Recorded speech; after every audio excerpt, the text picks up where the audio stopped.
Have you ever heard of organizational climate? Have you ever heard of this term, organizational climate? Or have you ever wondered about how employees at Netflix, Google, or even Disney feel about working there?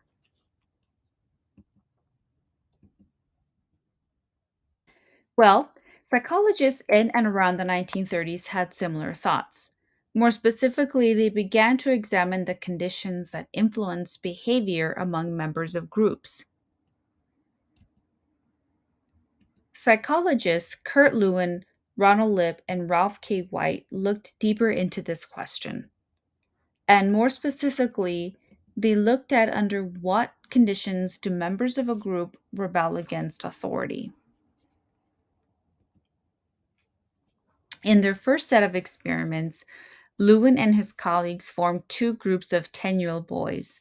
The two groups were led by the same leader, but the leader used two different styles of leadership.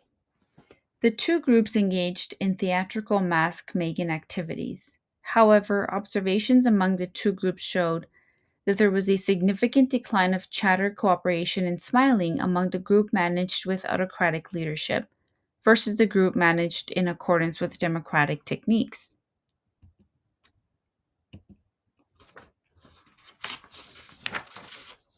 Resulting from the findings by Lewin and his colleagues, a second experiment in 1953 showed subordinates showed more submission when military leaders were intentional about being open minded, supportive, and compassionate. Since these experiments in the 1930s and through the next few decades, psychologists and researchers worked together to define organizational climate. Today, organizational climate is defined as a shared feeling of events, policies, and culture of a company among associates.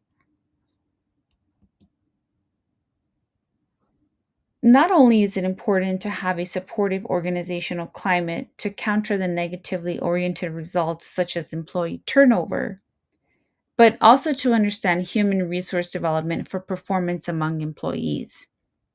More specifically, when individuals are given autonomy and freedom, individuals are more likely to be innovative and carry out their own ideas rather than carrying out someone else's ideas.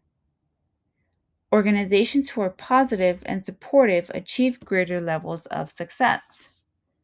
For example, a 1985 study reported a positive relationship between a supportive organizational climate and employee outcomes such as job satisfaction and commitment. Organizational climate theory suggests that seeing the value of employees' emotional and psychological being as true capital within an organization may result in positive benefits to the organization and its essence. There exists some major gray areas in use of the definition. Guion 1973 found that while the intention was to analyze an organization, the studies following Lewitt and colleagues focused on an individual's perception. Guion argued that climate had been studied on an individual level for one of two reasons, either because psychologists tend to focus on an individual or because it's easier to study individuals than organizations. In any case, Guion's criticism made researchers think critically about the level of analysis. It was concluded that for a true analysis of organizational climate to occur, it's necessary to structure surveys to a whole rather than subject to an individual's feelings. Defined in many ways and critiqued in many others, most researchers can concur that people define climate as a shared collection of their company's policies, practices, and procedures.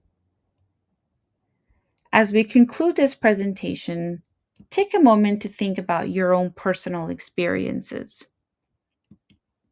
What is your organization's climate like? Is it supportive or is it flexible? And do you and your colleagues feel the same way about your organization? These are the questions that psychologists, as early as the 1930s, sought to define and understand, and thus gave us the critical theory, organizational climate.